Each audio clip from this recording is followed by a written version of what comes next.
magnifique appareil.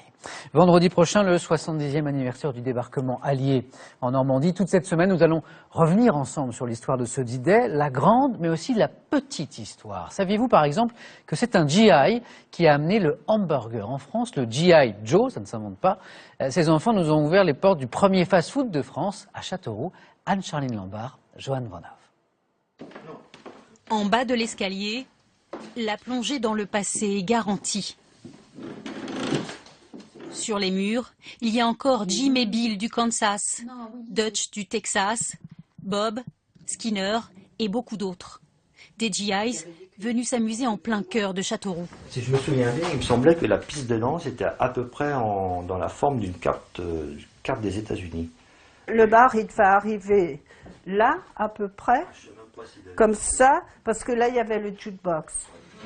Créé au tout début des années 50 par un certain Joe, un Américain du Maine, le lieu, le Joe from Maine, respire le rock, le twist, les cigarettes américaines et les amourettes. Quand il y avait deux couples qui dansaient le rock sur la piste, c'était tout. Par contre, les slow, là c'était bien. Et il y a eu beaucoup de mariages entre les Américains et les Françaises. Il y a même eu un mariage ici dans le coin. Ils ont fini leur mariage ici avec les cadeaux et tout. Le Joe from Maine à Châteauroux, c'est d'abord une histoire d'amour entre une Française, Janine, et Joe, un soldat débarqué en Normandie le 6 juin 1944.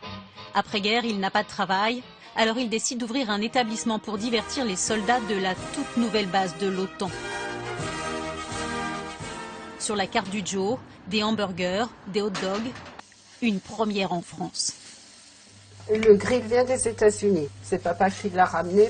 Plus de 60 ans après, des millions de hamburgers plus tard, la recette est inchangée. C'est maman qui faisait les hamburgers. Et quand j'ai commencé à les faire, elle m'a dit « Mets toujours un petit peu de sel sur les tomates parce que ça rehausse le goût. » Quand Joe a fait la cuisine, il l'a fait à sa taille. Il est très grand, plus grand que moi. Et ma mère est obligée de faire les hamburgers en talons hauts toute sa vie. Talons compensés parce qu'elle n'était pas assez grande. Cet ovni culinaire pour l'époque, il a fallu le goûter. Une mission de la plus haute importance. Toute la famille a travaillé là. Il y avait mon grand-père qui faisait le pain, ma grand-mère aidait à faire la vaisselle, elle s'occupait un peu de nous. Mon oncle épluchait les patates. 100 kilos de pommes de terre par semaine. Georges allait chez Joe plus pour l'ambiance, pour faire comme les Américains. Et le stéréotype, c'était avoir l'air d'un Américain qui descend de cheval avec sa Palmal ou sa Winston, là, et puis son jean avec les petits revers, et puis alors marcher comme ça, quoi. C'est très con, mais hein. Est-ce que vous faisiez dans les voitures? Ah bah bien sûr. Parmi les clients du Joe, il y avait aussi un certain Gérard Depardieu. Je l'ai vu en cuisine, je l'ai vu au bar. Mon père avait du mal à le tolérer, mais ma mère l'aimait bien. Il traficotait un peu avec les gars de la base, mais bon, tout le monde le faisait. Hein.